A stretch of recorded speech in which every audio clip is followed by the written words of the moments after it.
The pointy end of the power pinch through Ruapehu's Winstone pulp and timber mills halted production earlier this month, hundreds of jobs on the line, citing high electricity prices. What you're seeing is industrial organisations, actually going to the wall, and that is incredibly worrying. There's also the shell game going on in this conversation, Chewy, because quite a lot, and you hear Luxon talking about it this morning, they're talking about this isn't really impacting the residential consumer so much at the moment, it's impacting the businesses more. But then at another time, they talk about needing to do all these things to help out the residential customer. It's a little bit of a, well, we'll say that they have to make profits to help the residential situation, but it doesn't really impact the residential situation. So it's one of these moments where they pick who they want to either blame or focus on, depending on what the particular narrative within this conversation is. So it's fascinating to watch these guys talk out both sides of their mouths.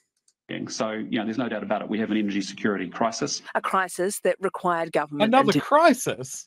Yeah, another one. A country like New Zealand, with abundant natural resources, shouldn't be in this position. The immediate levers to pull down the price have pretty much all been pulled. Rationing from major users Methanex and Tiwai Smelter, allowing power companies to draw on contingent water sources.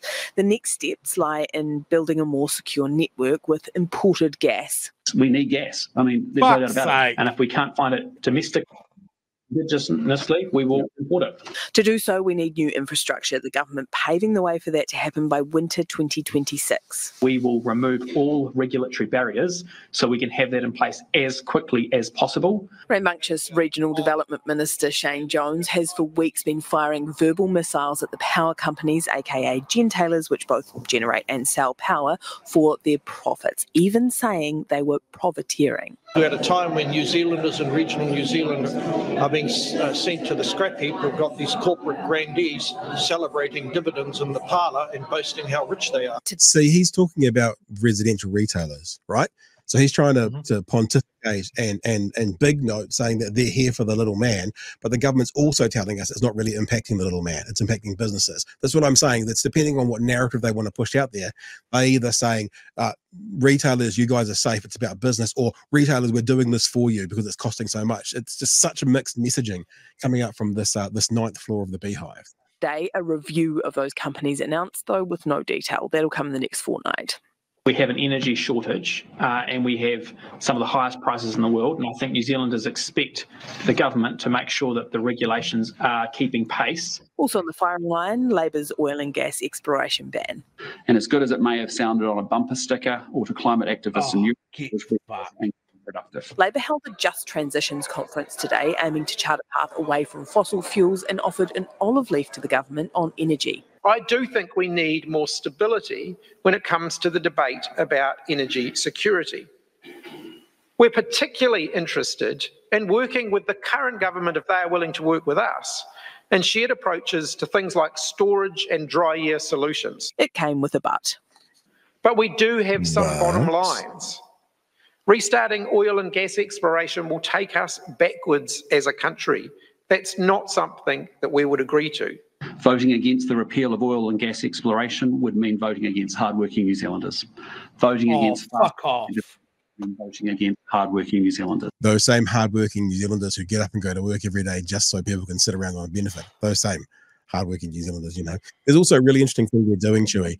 They're using the term Indigenous gas, and it's such a PR spin use of word, because, you know, Indigenous means kind of green, and Indigenous means sort of, you know, we support Indigenous rights, and so it's I think it's a very purposeful use of the word Indigenous gas sources or Indigenous energy sources. I think it's it's pretty revolting, actually, because it is ultimately them that actually particularly on incomes who bear the brunt of energy insecurity, driving higher electricity prices.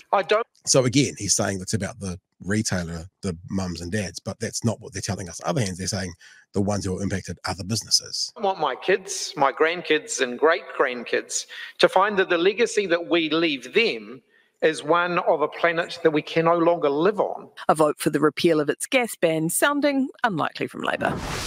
Mercury doubled its profits last week. When are you going to get tough on these big companies? Well, I want to be really clear. The issue here is supply, supply, supply.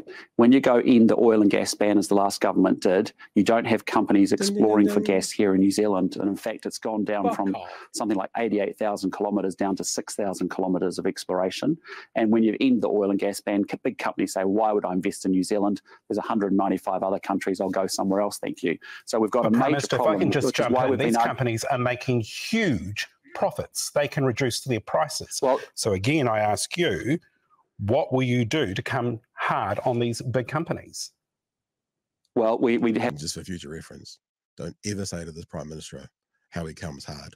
It's just not the appropriate use of language. I don't ever want to hear that again. Have an electricity market review happening, which Simeon Brown is kicking off, and we'll look into that and we'll monitor that. But I just say to you, you also need those companies to be profitable, because they have to go make big investments in actually new renewable energy facilities and production facilities in order to be able to make sure that we double the amount of renewables we're going to get in the next few years, as well as we have to work really hard to find a new supply of gas and make sure that... So that's what... No, we don't.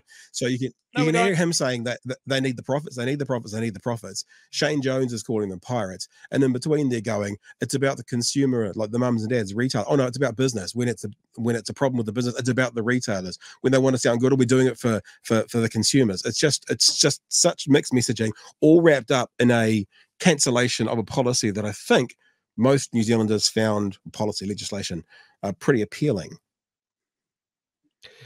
This is where I swoop in and say, one of the first things that National did was cancel the pumped hydro program that Labor were working on. That would be basically custom made for exactly this fucking situation, to have a massive lake essential battery to tide us over for these sort of events. Shit canned by National. One of the first things that they did. With absolutely nothing else considered.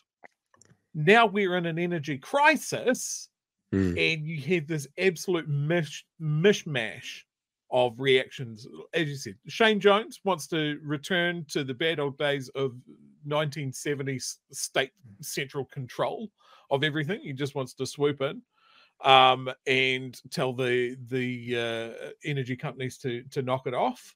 And part of me goes, yes. And then I actually listen to him. It's not for the consumer.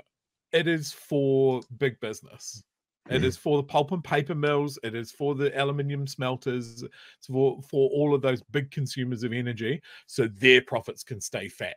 That's all that Shane Jones cares about. He doesn't care about you running your heat pump. Yeah. And the only reaction to this crisis is in absolute lockstep.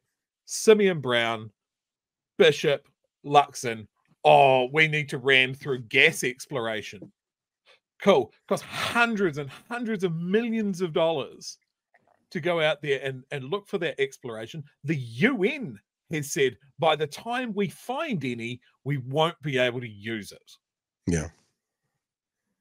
At no point has this government looked at the 33 unused consents. So these are projects that the gentailers have consents for more renewables, for wind farms. They've had them for years and have done nothing. And this comes back to the core of it, right? These companies have been profitable. They've been able to pay out dividends to their shareholders as they have to, but they have not reinvested any of those profits. They haven't been going, well, we should use these consents and build a fuck off big wind turbine farm because we've got the go ahead to do it. Yep. We've got the resource consent. It's all good to go. We just need to pull finger and do it. No. So that hasn't been brought up at all. Nobody's mentioned it.